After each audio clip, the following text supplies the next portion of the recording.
एक रमेश नाम का कुम्हार था जो कि मिट्टी के बर्तन बनाने का काम करता था।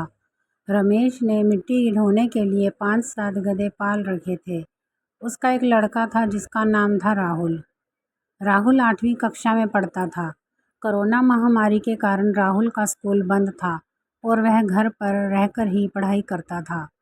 एक दिन राहुल हिंदी का पाठ पढ़ रहा था। उसमें उसने एक मुहावरा पढ़ा, एक पंथ दो काज।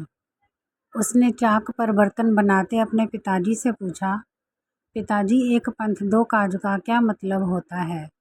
उसके पिता रमेश ने कहा, अरे ये तो बहुत आसान है। इसका मतलब होता है कि एक साथ दो काम करना। राहुल ने पूछा, कोई उदाहरण बताओ पिताजी।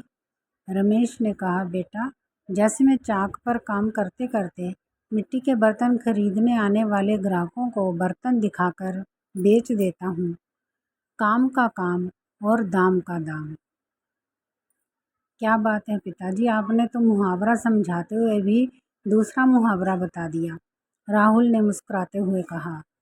उसी समय राहुल की माँ बोली, राहुल बेटा पढ़ाई करने के बाद इन गधों को जंगल की ओर ले जाना, कुछ देर हरी घास चराएंगे। बरसाती मौसम के कारण मिट्टी ढोना बंद है, इसलिए खूंटे से बंधे बंधे ये भी परेशान हो गए हैं। माँ मुझे पढ़ना है, राहुल ने कहा। अरे पढ़ने से कौन रोक रहा है तुझे, किताब ले जाना और वहाँ खुले वातावरण में पढ़ लेना, वहाँ गधे भी चरते रहेंगे, माँ ने उसे समझाते हुए कहा।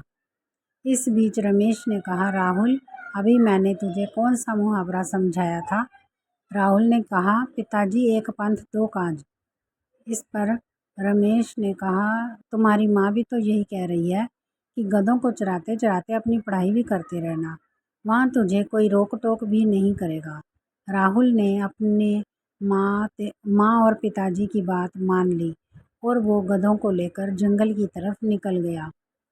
उनमें एक गधा थोड़ा शरारती था। वह चरते चरते इधर उधर खेतों की तरफ चला जाता।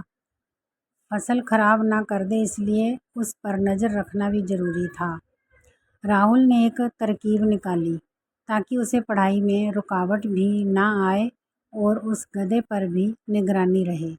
वह अपनी किताब लेकर गधे की पीठ पर बैठ गया। गधा चरता रहा और राहुल किताब पढ़ने लगा। गधे की पीठ पर बैठकर राहुल को तो मज़ा आने लगा। आते जाते जो भी लोग उसे देखते तो यही कहते, बच्चा हो तो इसके जैसा मेहनती, एक पंथ दो काज कर रहा है, अपनी पढ़ाई भी और साथ ही साथ गधों की रखवाली भी।